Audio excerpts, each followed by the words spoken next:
programa de hoy, el obispo Rolando Álvarez podría salir de Nicaragua en las próximas horas. Dictadura en Nicaragua expulsa del país a misioneras brasileras.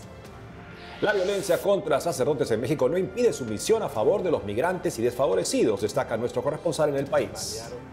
En Filipinas dejan abandonado a un recién nacido en una iglesia. En Cuba, desde hace 20 años, religiosos de la Congregación de Santo Domingo realizan obra de atención material y espiritual a madres que trabajan y sus hijos. Hola Natalie, ¿listos para un nuevo programa? Así es, Eddie, muy contenta de estar contigo y con nuestros televidentes de nuestros estudios en Lima, Perú. Gracias por acompañarnos en EWTN Noticias. Soy Eddie Rodríguez Morel. Yo soy Natalie Paredes. Empezamos las noticias desde Nicaragua, contándoles que al cierre de este noticiero diversas fuentes aseguran que el lunes último fue excarcelado Monseñor Rolando Álvarez, el obispo condenado a 26 años de prisión en forma ilegal por la dictadura de Daniel Ortega. Sobre su paradero hay una serie de trascendidos hasta el momento. Aquí un recuento de la información alrededor de la posible liberación del obispo de Matagalpa. Me permiten darles un abrazo, no preciso ni decir. El 4 de julio, al final de la tarde, Félix Maradiaga, ex candidato presidencial y ex preso político de Nicaragua, dijo así por Twitter: extraoficialmente se ha mencionado, por parte de fuentes creíbles y bien informadas, que Monseñor Rolando Álvarez podría ser enviado fuera de Nicaragua en las próximas horas. Se confirma que ya no se encuentra en el centro de detención La Modelo. Por su parte, la reconocida activista de derechos humanos Bianca Jagger, el mismo día y desde la misma red social contaba: me han informado que anoche lo sacaron de la cárcel La Modelo y que el régimen lo enviará a Roma. Mientras, el medio nicaragüense Confidencial informó que el obispo de Matagalpa, Monseñor Rolando José Álvarez, fue excarcelado en la noche del 3 de julio de la cárcel La Modelo por órdenes del dictador Daniel Ortega. Agregó que el prelado se encontraría bajo resguardo de la conferencia episcopal. El citado diario aseguró que existen contactos entre el gobierno, la conferencia episcopal y el Vaticano para liberarlo y enviarlo al exilio. Consultado por EWTN Noticias, el jefe de prensa de la Arquidiócesis de Managua señaló como información no confirmada la supuesta presencia de Monseñor Álvarez en la sede episcopal. Bianca Jagger se preguntaba si la familia del obispo estaba informada sobre la situación de Monseñor Álvarez. En su mensaje, el activista exigía conocer su paradero. En febrero, el obispo Rolando Álvarez, luego de rechazar el destierro a Estados Unidos, fue sentenciado a 26 años de prisión, despojado de su ciudadanía y confinado en la cárcel La Modelo, una de las prisiones más antiguas y superpobladas del país, a donde son enviados los presos políticos. Durante su encarcelamiento, la dictadura de Ortega mostró al obispo a la prensa en 2 ocasiones.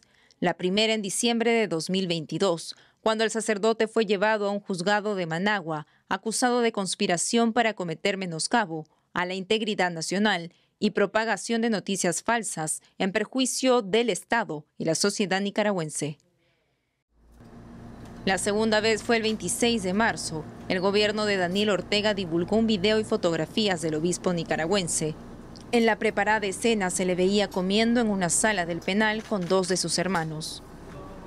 La Corte Interamericana de Derechos Humanos exigió la semana pasada la liberación del obispo, pidiendo a las autoridades nicaragüenses que garanticen un trato digno al prelado mediante el acceso inmediato a servicios de salud, medicamentos y alimentación adecuada, así como el contacto con familiares y abogados, puesto que el detenido está en una situación de extrema vulnerabilidad. Según la agencia Reuters, si Monseñor Rolando Álvarez se negara a abandonar el país, podría ser devuelto a prisión. Sobre la excarcelación del obispo de la diócesis de Matagalpa y administrador apostólico de la diócesis de Estelí, Rolando José Álvarez, ahora escuchemos a la abogada e investigadora nicaragüense Marta Patricia Molina, autora del informe Nicaragua, una iglesia perseguida. Muchas gracias, doctora Molina, por estar con nosotros en EWTN Noticias. ¿Cuál es la última información que tenemos sobre Monseñor Rolando Álvarez? Bueno, gracias. Por un lado, se ha filtrado a través de los medios de comunicación independientes de Nicaragua mayoría que se encuentra en el exilio, que posiblemente el obispo y otros sacerdotes que se encuentran encarcelados de manera injusta están en este momento en libertad. Por otro lado, yo soy más cautelosa porque mis fuentes religiosas no me han confirmado en lo absoluto, pero es lo que yo más quisiera, que él saliera en libertad, porque tengo información de parte del sistema judicial de Nicaragua que el obispo no se encuentra en buenas condiciones y me han solicitado alzar la voz a nivel internacional para que la comunidad exija la pronta liberación del obispo, Monseñor Rolando José Álvarez, y lógicamente ellos no lo pueden hacer ni solicitar y mucho menos recomendar a la pareja dictatorial porque serían unas represalias nefastas, porque en Nicaragua nadie y mucho menos los funcionarios públicos le pueden recomendar a la pareja dictatorial qué hacer. Entonces, lo único que yo sí domino es que el obispo no está bien. Espero, sin embargo, que todas estas noticias que se están ahorita diciendo en los diferentes medios de comunicación sea real y él pueda salir en libertad y estar en un lugar seguro, porque Nicaragua para él ya no va a ser un lugar seguro. Recopilando esta información, doctora, ¿dónde se podría encontrar Monseñor Rolando Álvarez en este momento? Podría estar en las oficinas de la Conferencia Episcopal de Nicaragua o en alguna casa de formación. Esto es meramente especulación, pero esos serían los dos lugares donde él se podría encontrar en este momento, de ser cierta la información de que él se encuentra en libertad. En el caso de que esta información sea corroborada, ¿cuáles serían los argumentos del gobierno para liberar a Monseñor Álvarez? Bueno, yo creo que esto sería parte de una negociación previa que ha tenido con el presidente Lula da Silva. Ellos son homólogos iguales prácticamente y Lula ya le había prometido al Papa la libertad de Monseñor. Entonces, con todo el apoyo que da el gobierno de Lula da Silva a la dictadura sandinista, entonces seguramente Lula le pidió a cambio la libertad del obispo y podría ser que por esa vía es que se dé la libertad, pero también porque a la dictadura que odia a Monseñor Rolando no le conviene seguirlo teniendo preso, porque cada vez el descontento interno de las filas del Frente Sandinista, que es un partido político terrorista, una organización criminal, pues cada vez están desertando la gente y también están poniéndose en contra. Entonces esto es parte, creo, de la estrategia de la dictadura en un dado caso que lo deje en libertad. En este caso, doctora, ¿Monseñor Rolando Álvarez aceptaría la deportación? Bueno, yo conozco al obispo Rolando José Álvarez y yo no lo veo a él aceptando una deportación, porque él, como cabeza de una diócesis, él jamás abandonaría a todo su clero. Y la única manera que él sale de Nicaragua, si llega a salir, es que el Papa Francisco se lo ordenara. De otro modo, no veo a un obispo Rolando José Álvarez saliendo de Nicaragua por su propia voluntad. Y la otra es que la dictadura, como ya lo hizo en la década de los 80 con el obispo Vega, lo secuestre y lo vaya a tirar a otro país. Así hizo la dictadura. Entonces, a mí no me extrañaría ver una actitud similar. No se quiere ir, entonces lo saco a la fuerza. Muchas gracias, doctora Molina, por la información. A ustedes. Y ahora desde el Vaticano, al cierre de este noticiero, nuestro corresponsal Ari Ramos nos da la última información sobre el caso de la posible liberación de Monseñor Rolando Álvarez y su probable destino hacia Roma. Adelante, Ari. Saludos desde Roma. Después de verificar diversas fuentes vaticanas, no se ha confirmado la noticia de la liberación del obispo Rolando Álvarez de prisión, la cual supuestamente había ocurrido a última hora del lunes. Tampoco hay una respuesta oficial acerca de la posibilidad de que el obispo nicaragüense sea expulsado del país centroamericano o enviado al exilio en Roma o al Vaticano. La prensa internacional menciona fuentes diplomáticas anónimas que hablan de negociaciones entre el gobierno y los obispos católicos del país. En el Vaticano prevalece la cautela. Nadie echa campanas al vuelo. El primer matiz que surge frente a los rumores sobre el destino del obispo Álvarez es la falta de información oficial. Aquellos que siguen el caso de la persecución y el encarcelamiento de Monseñor Álvarez desean que estos ruidos tuvieran algo de verdad. Sin embargo, las fuentes solo confirman expectativa y una actitud de cautela. A pesar de consultar diversas fuentes diplomáticas y vaticanas, no se ha obtenido una certeza informativa sobre la situación del obispo Álvarez. Estas fuentes continúan a la espera prudente de que los acontecimientos narrados por la prensa internacional tengan alguna luz de verdad, pero formalmente se consideran informaciones aún no contrastadas. Por otro lado, cabe recordar un caso parecido, el del obispo nicaragüense Monseñor Báez, que en 2019 fue llamado por el Papa a venir a Roma debido a las amenazas en su contra. Monseñor Báez es y era conocido por sus fuertes críticas contra el gobierno de Ortega y al inicio se pensó que permanecería en el Vaticano para colaborar con el Papa Francisco. En abril de 2019 se había despedido de su país. Se hablaba entonces de un exilio forzado. En medio de crecientes tensiones y amenazas en su contra, Monseñor Báez encontró refugio en Miami, Estados Unidos. En marzo de 2023, el Papa Francisco opinó sobre Nicaragua. Es como las dictaduras comunistas o hitlerianas, grosera. En una entrevista con Infobae, el Santo Padre se refirió a la posibilidad de un cambio de régimen en Venezuela y habló sobre un desequilibrio de Daniel Ortega. Desde Roma, informó para EWTN Noticias, Ari Waldir Ramos Díaz.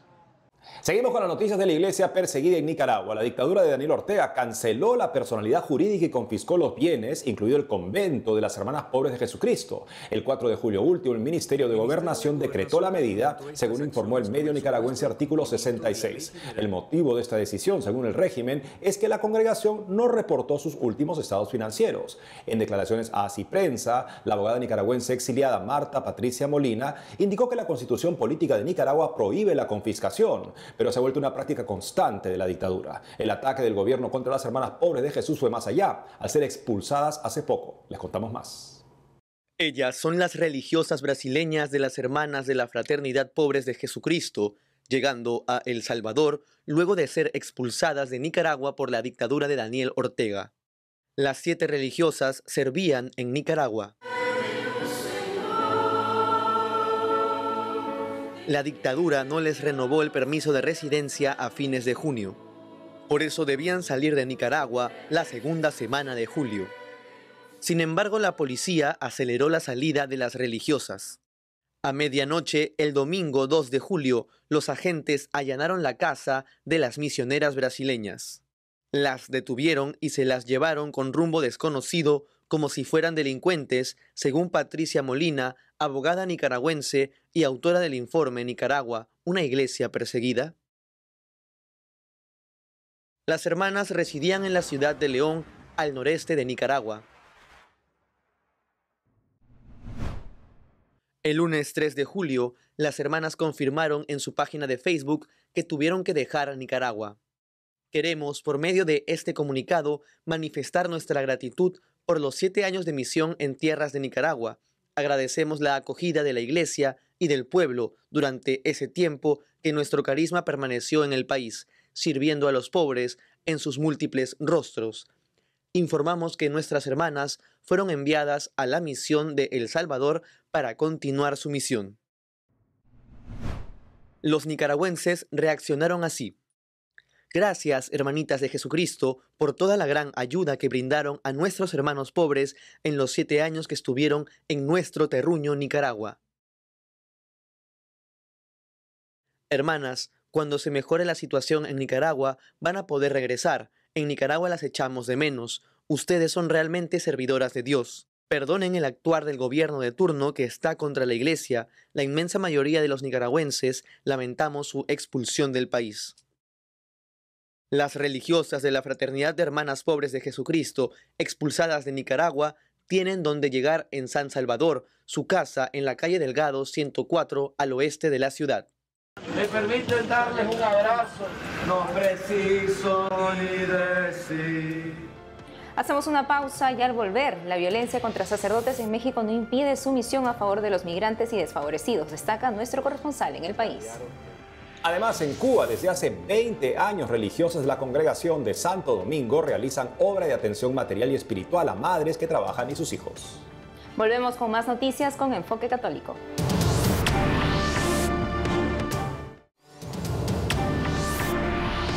Diego, qué gusto tenerte aquí en el set de televisión de EWTN Noticias desde México. Muchas gracias, Natalie. Coméntanos cómo está el panorama de violencia contra la Iglesia Católica en el país. Mira, como sabrás, México lleva 15 años siendo el país más peligroso para ejercer el sacerdocio. En los últimos 30 años se han asesinado 70 sacerdotes y tan solo en el sexenio actual del actual presidente Andrés Manuel López Obrador van 9. Eso puede sonar poco en un país en el que se asesinan tantas personas a diario, pero si ves las cifras, las comparas con otros países en donde hay persecución religiosa, pues es realmente alarmante. Y no solamente son asesinatos, también hay agresiones de todo tipo. El Centro Católico Multimedial en 2022 registró 800 agresiones entre secuestros, entre pedida de piso, han sido diferentes. Y fíjate que en este de pedida de piso es un fenómeno muy particular, porque el crimen organizado se acerca a los sacerdotes y les pide dinero por cada misa que hacen, les pide una cuota por las misas dominicales o las fiestas patronales. Entonces es un tema realmente preocupante. ¿Y por qué se ataca tanto o se empecinan tanto por atacar a los sacerdotes, a los religiosos? Mira, yo distingo 3 factores. Como todos los fenómenos sociales tiene diferentes puntos de vista, pero hay 3 importantes. El primero yo creo que es sacrilegio. Se meten a los templos a romper imágenes, a ofender al Santísimo, a ofender a los sacerdotes simplemente por sacrilegio.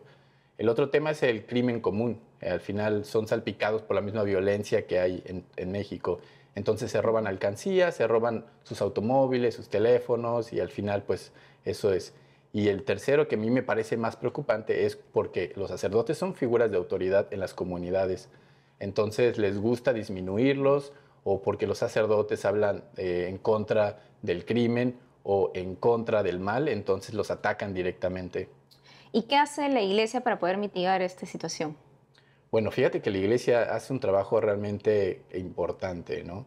Es de verdad inspirador conocer las historias de los sacerdotes a los cuales una noche anterior les balearon el templo o los tienen amenazados y aún así acompañan a las comunidades. De verdad que es muy bonito escuchar todas estas historias que, por ejemplo, los sacerdotes, como te comentaba, que les pedían piso, pues aún así continúan su labor.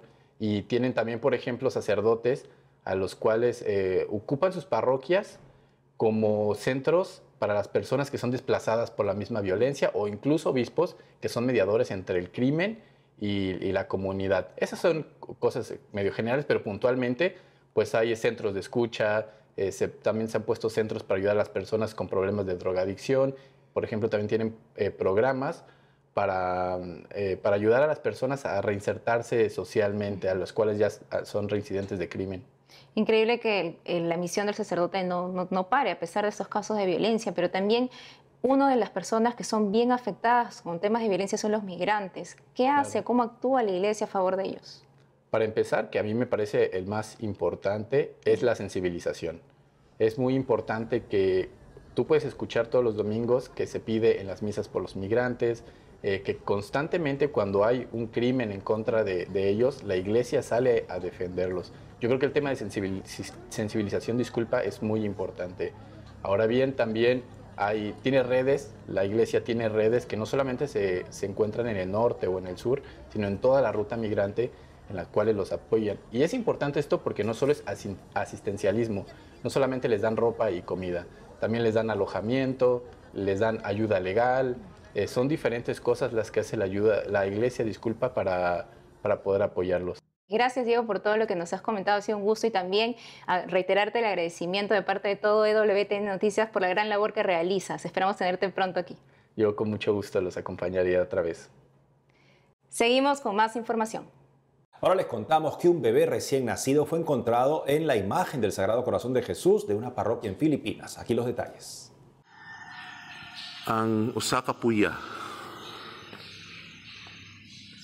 Dentro de una cajita de cartón estaba el bebé recién nacido que fue encontrado en una iglesia en Filipinas. a las 4. Lo encontramos pasadas las 4:30 de la mañana. Estábamos encendiendo las luces en preparación para la misa del domingo. Las imágenes muestran al bebé que se calcula tenía solo unas pocas horas de vida, porque su cordón umbilical aún estaba húmedo de sangre, inocentemente dormido sin saber que lo habían abandonado. Dejaron a recién nacido cerca de la imagen del Sagrado Corazón de Jesús, en la parroquia que lleva el mismo nombre, en Barangay Tangkong, isla de Bantayan, en Cebú. Estaba envuelto en una toalla azul y una manta negra que le cubría la parte inferior del cuerpo. Ahora están rastreando si hay posibles padres o parientes. Sigue siendo una bendición que Dios los bendiga. Las palabras "no registrado" también estaban escritas en la caja, junto con detalles como la fecha de nacimiento, la hora de nacimiento y su nombre. El bebé fue llevado a un centro de salud para una evaluación antes de ser entregado al Departamento de Bienestar Social y Desarrollo en Bantayan, Filipinas. En Cuba, desde hace 20 años, religiosas de la Congregación de Santo Domingo realizan obra de atención material y espiritual a madres que trabajan y sus hijos. Nuestra corresponsal en La Habana, Rachel Díez, nos cuenta. En el noreste de Matanzas, a menos de 70 kilómetros de Varadero, está el municipio Martí, localidad de gente muy humilde, donde la religiosa española Sor Herminia Piloñeta comenzó hace más de 20 años una obra, hoy convertida en el proyecto Dejad que los niños vengan a mí, que ha ayudado a decenas de mujeres y sus hijos. Yo se lo dije a la Madre General cuando me mandó para acá, para Cuba. Me llamó para decirme que me mandaba a Cuba, pero que no me mandaba a que cocinase, que aquí cada semana cocinaba uno. Y yo dije, bueno, entonces ¿a qué me mandas de vacaciones? Porque una persona que estuvo 28 años haciendo cocina, ahora ¿qué es? Y ella me dijo esto, yo te mando porque tú sabes escuchar. En Cuba hace mucha falta que gente que escuche. Los niños iban en el verano con las madres para el trabajo, sin espacios de formación, sin espacios para poder crecer culturalmente también, porque el pueblo carece de esos espacios. Entonces surge la idea de poder tener aquí en la parroquia, en la comunidad, un espacio donde acoger a estos niños para que las madres pudieran trabajar y a la vez brindarles una formación de valores cristiana, cultural. A principios acá había un pequeño ranchón ubicado en esta área. Entonces, ese ranchón, dada los temporales que han pasado y demás, se fue deteriorando hasta que se destruyó completamente. Entonces, Herminia y Amparo, que fueron las religiosas que llevaron más tiempo aquí en la casa, no fueron las que iniciaron la comunidad, pero sí las que más tiempo han llevado. Contactaron con diferentes ONG. A falta de lugar donde las madres pudieran dejar a sus pequeños, las hermanas dominicas acondicionaron modestos salones en el terreno de la iglesia para educar en valores cristianos y arte a niños de entre 4 y 15 años, a los cuales también alimentan. Esto es un pueblo donde los niños no tienen comida todos los días. No sé, y más todo, es muy difícil todo esto de aquí. Muy difícil. Entonces no todo el mundo puede estar aquí, porque hay gente que se angustia demasiado. Sí. Y tú no puedes, tienes que saber que estás en necesidad, ver qué puedes hacer, pero jamás en la vida puedes angustiarte porque entonces ya te tienes que ir, no puedes hacer nada. Mientras que para ellos es una cosa de esperanza. Y ahora mismo estuve en España porque me operé de las rodillas y me decía, no vuelvas, y ahora qué quieres hacer aquí, tan malo que está aquello. Y yo sí quiero volver y quiero estar allí.